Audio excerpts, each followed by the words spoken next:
শুভেচ্ছা, আসসালামু আলাইকুম।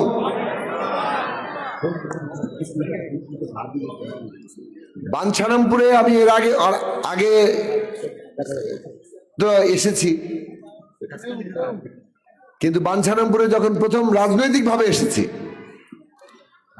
তখন প্রথম দিন যার সাথে আমার দেখা হয়েছে তিনি ভিপি আব্দুল মান্নান সাহেব, মরহুম ভিপি আব্দুল মান্নান সাহেব। তিনি আমাকে ওই সদরে বিসমিল্লাহ হোটেলে সেখানে বসালেন এবং বাঞ্ছারামপুরে অ্যাভেলেবেল ওই মুহূর্তে যারা আশেপাশে ছিলেন তাদেরকে ফোন করে নেতৃবৃন্দকে আনলেন এবং আমার সাথে পরিচয় করিয়ে দিলেন। পরবর্তীতে আবিষ্কৃত হলো যে তিনি আমার আত্মীয় বটে। তার প্রয়াণে আমরা তার স্মৃতির প্রতি গভীর শ্রদ্ধা জানাচ্ছি। এই 10 দোনা বাঞ্ছারামপুরের নেতৃত্ব তৈরির একটা জায়গা, সেটা বোঝাই যাচ্ছে, এবং বিভিন্ন দলের নেতারা এখান থেকেই তাদের নেতৃত্ব হিসেবে তারা এখানে বিকশিত হন, বাঞ্ছারামপুরের নেতৃত্ব হিসেবে তারা কাজ করেন। 80% ভিপি 10 দোনা থেকে বাঞ্ছারামপুর। হ্যাঁ, ওই যে এখন মেজর সাইদ ভাই বললেন যে 80% ভিপি এসছে 10 দোনা থেকে।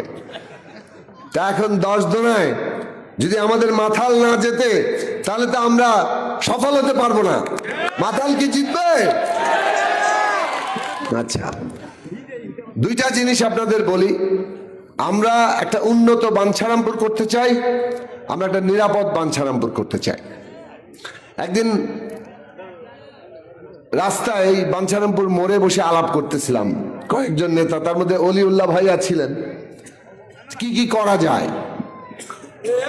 তো এই যে মেঘনার তীর দেখে আমি খুবই আপ্লুত হতাম, বিশেষভাবে ফেরি পার হলেই এই নদী, তার যে শক্তি, তার যে পানি প্রবাহ, এটা দেখলেই মনটা ভালো হয়ে যায়।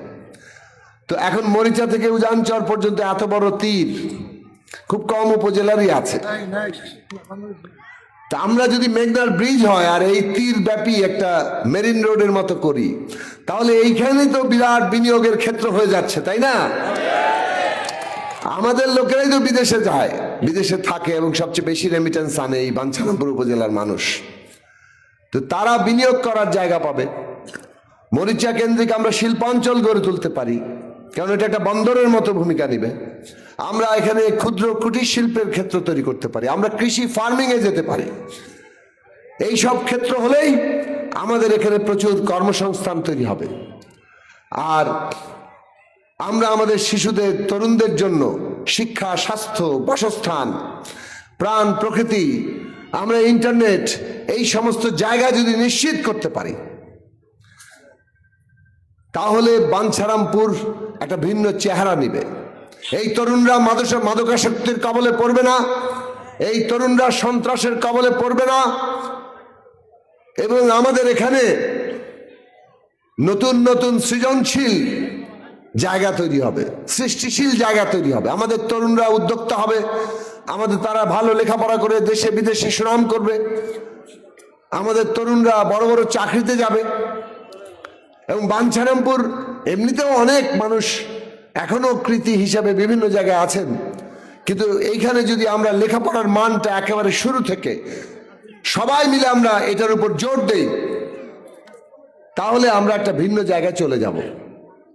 আর নিরাপদ বাঞ্ছারামপুর মানে আমাদের সকলের জন্য নিরাপত্তা, আমাদের নারীদের নিরাপত্তা, আমাদের নারী শিশুরা যাতে কেউ ভয়ে বড় না হয়, আমাদের ধর্ম জাতির ভেদে মানুষরা আছে, হিন্দু মুসলমান, তারা যাতে কেউ ভয় না পায়। আজান দিচ্ছে, আমি বক্তব্য শেষ করব। যে জায়গা আমি বলতে চাইছি, একদিকে আমরা উন্নতি করব, আরেকদিকে আমরা নিরাপদ বাঞ্ছারামপুর করব। এবং এখন এইরকম একটা সময়, যে সময়ে আমাদের দেশ একটা নতুন গঠনের দিকে যাচ্ছে।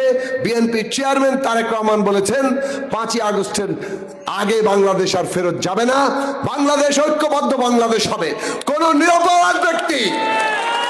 নিরপরাধ ব্যক্তি হয়রানির শিকার হবে না, ন্যায় বিচার কায়েম হবে।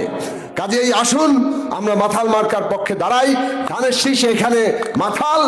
আপনারা বিএনপি গণসংহতি আন্দোলন, আমরা দুই দলই আমাকে প্রার্থিতার সমর্থন মনোনয়ন দিয়েছেন। তাদের দুই দলের এখন এইখানে বাঞ্ছারামপুরে মার্কা হচ্ছে মাথাল, সেই মাথালে আপনারা ভোট দেবেন, বিজয়ী করবেন এবং বাংলাদেশ পরিবর্তনের পুনর্গঠনের কাজে নিজে অংশ নেবেন। সবাইকে আবারও সালাম, শুভেচ্ছা, আসসালামু আলাইকুম।